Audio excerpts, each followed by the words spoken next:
Babak kereta tidak sopan ditegur Pius Said, pihak UM mohon maaf. Mereka boleh buat lakonan adegan-adegan seperti ini dan mendapat tepukan, teriakan daripada penonton. Ini yang sangat menyedihkan kita tuan sekalian.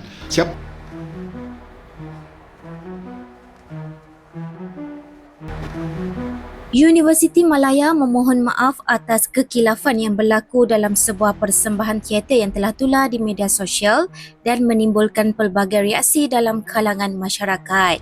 UM dalam satu kenyataan berkata pihaknya memandang serius perkara itu serta mengambil maklum segala kebimbangan yang dibangkitkan. Untuk makluman, berdasarkan syarat-syarat umum dan peraturan pertandingan Karnival Teater UM, setiap persembahan hendaklah bebas daripada unsur negatif, provokasi atau sebarang kandungan yang boleh menjejaskan nilai keagamaan, moral, etika, budaya serta nama baik universiti. Hasil penelitian mendapati adegan yang dipertontonkan adalah tidak selaras dengan skrip asal yang telah melalui proses tapisan dan jelas merupakan pelanggaran terhadap syarat pertandingan yang telah ditetapkan.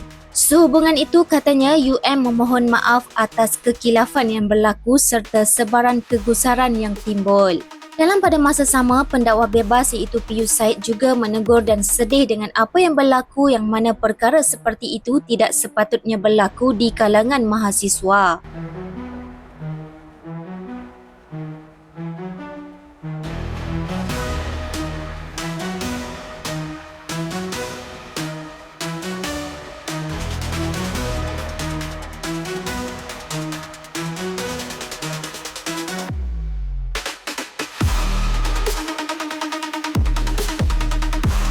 Assalamualaikum warahmatullahi wabarakatuh. Saya dapat satu posting daripada Brother Firdaus Wang menceritakan tentang Allah Subhanahu Wa Taala tentang adegan ranjang yang dilakukan oleh mahasiswa-mahasiswi di sebuah universiti tempatan yang terkemuka.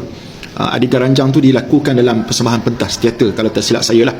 Jadi Tuhan Allah Subhanahu Wa Taala, Nabi pernah sebut, "Idza lam tastahi fasna' bima syi'ta." Kalau kamu tak malu, tak ada sifat malu dan rasa malu, kamu lakukan apa yang kamu nak buat.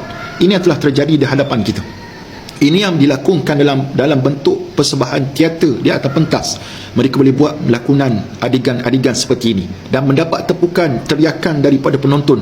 Ini yang sangat menyedihkan kita tuan sekalian. Siapakah sutradara, siapakah pengarah, siapakah pensyarah yang membenarkan perkara ini berlaku? Bagaimana pihak universiti nak ambil tindakan ataupun tidak? Adakah benda ini tidak dimaklumkan kepada pihak yang berautoriti dalam universiti tersebut? Adakah ini disebutkan sebagai seni ataupun apa? Ini tuan Allah Subhanahu Wa Taala sekalian, kadang-kadang kita rasa menyampah dan kita rasa geram dengan perbuatan-perbuatan manusia yang tidak tahu rasa malu dipertontonkan adegan-adegan seperti itu di hadapan khalayak ramai. Tuan-tuan dan Allah, saya seru kepada Menteri Pengajian Tinggi Datuk Seri Dr. Zamri Abdul Kadir agar cakna dalam isu ni dan pandang isu ni sebagai isu yang penting untuk kita tengok di manakah kelopongan, di manakah kesilapan sehingga muncul adegan-adegan seperti itu dalam universiti, dalam persembahan pentas. Kalau ini adalah bentuk pembelajaran mereka, adakah ini dibenarkan? Kalau dari sudut undang-undang dunia, peraturan dunia, tak ada masalah isu ni. Nak telanjang ke, nak buat apa ke, silakan. Tapi bila melibatkan urusan agama dan dilakukan oleh orang yang beragama Islam, perkara ni perlu kepada titik berat. Kita pandang dengan penuh rasa sedih dengan apa yang berlaku, dan saya harap kepada pihak berautoriti untuk melihat perkara ni dengan penglihatan yang jelas, yang celak mata. Bila tengok halal dan haram berlaku dan perkara yang mungkar ni berlaku di hadapan mata kita, maka apa yang kita nak buat? Wallahu ta'ala a'lamu bissawab. Tengah makan-makan, tiba-tiba tengok thread, tengok Instagram, Facebook, isu UM. Korang ni apa cerita? Pihak Kavita, pihak UM, yang budak yang 2 orang tu bukan main di atas katil. Kau ingat ni apa? Pelajar ni IC nama Islam, pakai tudung. Yang pihak Kavita nombor 1, yang pengarah director nombor 1, macam mana scene macam tu, soft porn yang dalam tu pun boleh berlaku. Tak, masalahnya hari tu masa bulan puasa ke apa, kau berlakon macam biasa lah. Kepala otak dia macam biasa. Wish, bukan main dia.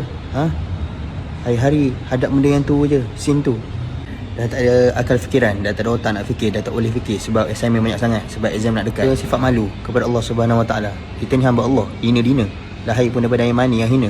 Tapi korang buat tu lagi hina tu tak, atas tu dengan orang bersoraknya yang bertepuk-tepuknya sebabkan scene tu. Mudah je, 24 jam tak minta maaf, tak ada satu clarify, tak ada satu penjelasan. Pihak Kavita, pengarah, pelakon Kau tunggulah masa Islam bersatu di seluruh Malaysia, bersatu, keluar statement ke, video ke, yang last kali kita berhimpun ramai-ramai. Kau main gila kan? Tak pun kita jauhi, gejakin, kita tuntut agar benda-benda macam ni dihapuskan daripada universiti. Siap korang